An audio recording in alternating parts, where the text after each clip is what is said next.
Hello, this is Faith at Faith and Books, and I was tagged by Jim at Jim's Books Reading and Stuff, and he is doing the alphabet series. And since my channel begins with an F, and he's on F in his series, his alphabet series, there's talking in the background you might hear. I got tagged, so I'm going to do a real quick version of this because it's been a rainy day. No one felt like eating earlier, and then everyone got hungry, so we ordered Shake Shack, and we're waiting for Uber Eats to deliver it. So anyway, so I'm going to go through this pretty quickly. Let me see. So the prompts are: F is for France. Who is your favorite French author? So probably, I've read a scattering of French authors. I've probably read the most by Dumas, meaning I've read two, but I'm going to say that my very favorite is this. Let's see if I can say his name right. Antoine de Saint-Exupéry. Oh, I was saying it right before I got on camera, but now I can't. Antoine de Saint-Exupéry. I can hear it in my head. Anyway, this I gave to my daughter because she is minoring in French at college. And this is my favorite because when my husband and I were first dating, I had an English translation of this on my shelf, and he picked it up when he was, one of the first days when he was over at my apartment, and he had never heard of it, and so I read it out loud to him. And then he, in return, read me The Hitchhiker's Guide to the Galaxy. It was like our favorite books that we were really fond of. So anyway, so I'm going to say this is my favorite French author. I've also read A Night by him, and I might have read some other, so I do like his writing. So that's the first prompt. Second one, F is for fantasy. Who is your favorite fantasy author? I'm not really into fantasy. I do like some, like more children's fantasy. It has to hit me right, and I'm not usually in the mood. But right now, I am reading this children's fantasy series, Fen Family, Moomin Troll, and Comet and Moomin Troll, and I've got a bunch of others. Not the complete set, though, of the whole series, but I've got most of them. So this is my favorite right now. Really charming, really lovely stories, very gentle stories about these mythical creatures, and it's quite good. Beautiful writing. Let's see, F is for 5 stars. How many books have been 5-star reads for you this year? Oh, wait, I forgot to look. Wait, I pulled up Goodreads. So let's see, 5 stars. I gave 5 stars to A Crucified Christ and Holy Week, essays on the 4 gospel passion narratives, and I gave 5 stars to Dostoevsky's Incarnational Realism, Finding Christ Among the Karamazovs. So I guess theology, I give 5 stars to. Let's see. And then, oh, here I go again. And then I gave 5 stars to Jesus and the Jewish Roots of Mary, Unveiling the Mother of the Messiah. I also gave that 5 stars. I'm pretty easy to give 5 stars to. And then I gave 5 stars to the Brothers Karamazov. I won't go back any farther, but so that's so far this year. I've given out several 5 stars. All right, let me go back to my list of prompts. Where is it? There we go. Okay, so the next prompt is, F is for funny. Funny has 2 meanings. What book did you find both funny peculiar and funny haha? And I'm not going to get the title right. Wait, let me go back to Goodreads. It's something like How to Build a Better World from Your Backyard Instead of Getting Mad at Bad Guys. And it was by Paul, what was the guy's name? Paul something or another. Let's see if I can find it.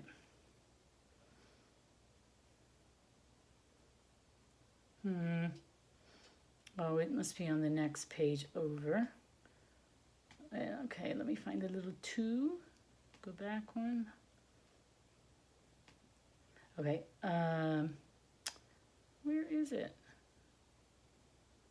Okay, building a better world in your backyard instead of being angry at bad guys. And who's it by? Paul Wheaton. Anyway, that was a really funny book. It was a permaculture book.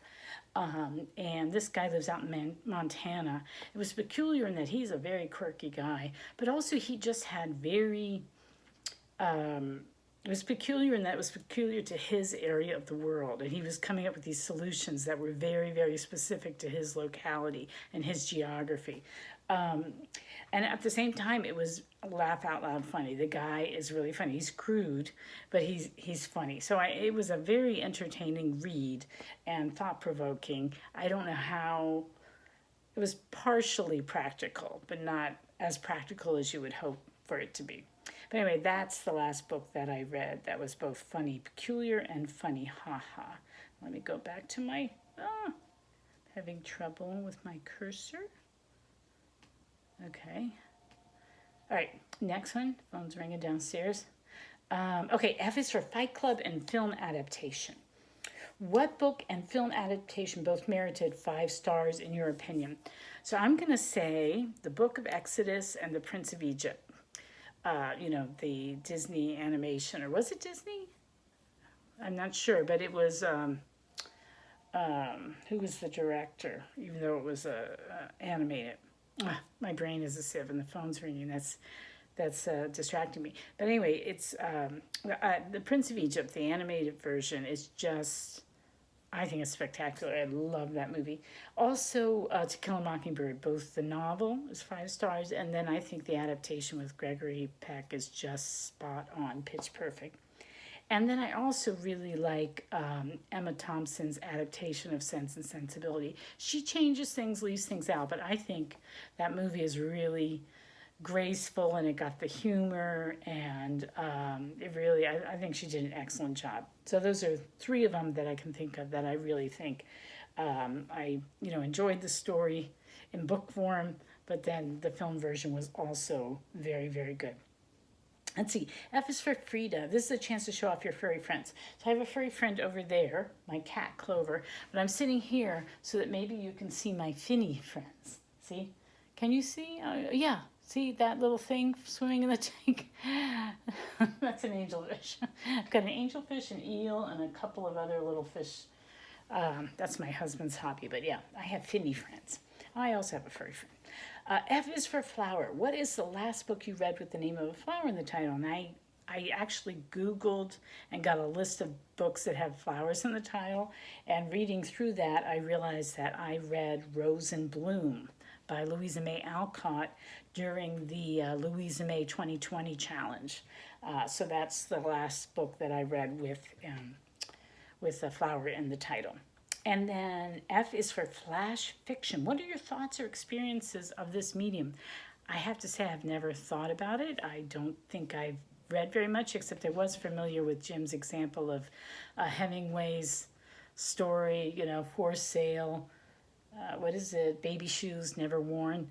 And he said that Mark Nash writes flash fiction, and I really like Mark Nash's channel. He's very different, a very different reader from me, but he's still, I always feel educated when I watch one of his videos.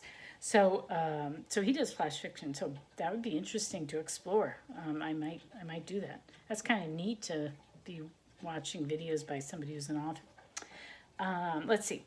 And then the last one, okay, so Jim said something about there's a 10th prompt that you have to watch to the end of the video, and I did watch the whole video, but I didn't have a chance to rewatch it, and I'm thinking that what the 10th prompt was coming up with something of your own. I don't know. Forgive me, Jim, if I got that wrong. So I was gonna use Finland as my prompt because I'm involved in the Reading Europe 2020. My pipes the water is trickling. There's all this noise in this house. I can't stand it. Anyway, I'm doing the Reading Europe 2020 read-along, and I got assigned Finland, as I said in my last video, and so that's one reason why I've been rereading these books by Tove Jansson, or however you pronounce that. And so I'm going to do it on Finland, because I thought, what other connections have I ever had with Finland? Because Finland is, I'm in Virginia, USA, and Finland just doesn't figure very heavily in my life. I did study Russian history way back in college, and I do remember our professor Eric Tertzwallow. I still remember his name because he was later on, I saw him on TV as a Jeopardy contestant. He was an excellent professor. He made it so interesting. And he told the story of when the Finnish were fighting the Soviets, how they were so desperate to win that they would leave their babies in their cabins, and then the Russian troops would come in and they'd think it was safe because there was a baby there, and they'd settle in to, like, I don't know, eat all the food, and then they would blow up the cabin, blowing up their own child. I remember he told that story and how horrifying it was to me. So that's not a very good story about the Finns, although it certainly shows dedication. But the other very attenuated connections to Finland that I have is I used to watch this YouTube channel called, I think it was called The Kind of Adventurous Life. And it was, I can't remember the boy's name. His father and he would make YouTube videos, and they were so charming, really well done. Then he had a little brother, and that was really cute too. So I'll link below, but it's nice to get a peek into how they live in Finland. So I recommend that channel, and it's family friendly. You can watch it with kids, and just a gentle humor and just a glimpse into the everyday life of a young boy growing up in Finland. So that's one thing. And then another thing is that when I'm, not any longer, but I used to be really into reading about education and education reform and the different types of pedagogy and all that sort of thing. And one thing that always pops up is people always say that in Finland, the kids don't learn to read till 7. And that if you're of the bent, and I am, of, later is better than early, like early play and lots of books, and then don't start the hardcore academics until later, whereas in this country we want to make it earlier and earlier, and they burn out. It's not developmentally appropriate, I don't think. And the Finns have shown it, although they're a very small country with a very sort of, homogeneous population, but they wait till 7 before they start the academics, and they're highly educated, so it works really well for them. So that's one thing that always springs to mind when I think of Finland. And then what was the last thing? Years ago, we were involved in 4-H, and we used to have foreign exchange students. So we had 2 from Austria. We've had other foreign exchange students too. But one night I got a call saying there's a 4-H college student traveling, and somehow she'd missed her flight or something had gotten messed up, and she had no place to stay and no money, and I'm near the airport, so can she spend the night? And I said, okay, sure, as long as she's not dangerous. So she came, and she had, I think her hair was purple, and she had many piercings, and not the type of person I'm used to offering a room to, but she was very polite, and she was just here so briefly, just in the evening, and then she had to get up early and go to the airport. I think I drove her to the airport, now that I think about it. Anyway, she was very polite, and it was very charming, and I forget her name, but she was Finnish. So, and I think that's about all any connection I might have to Finland. But if you choose to do this F tag, and maybe I'll try to, I didn't think of people I might try to tag, but anyway, if you do this tag, I will just ask you if you have any connection to Finland, and that will be the last prompt. So I will put this up, and I will put links to appropriate videos like Jim's and that kind of adventurous life, and I'll list the prompts. And then maybe I'll tag people. I mean, blanket tag to anybody who watches this, but maybe I'll tag specific people in the notes below. So, all right. Well, that's enough for me. Thank you again, Jim, for tagging me. And I will talk to you all later. I hope you're doing well, and happy reading. Bye.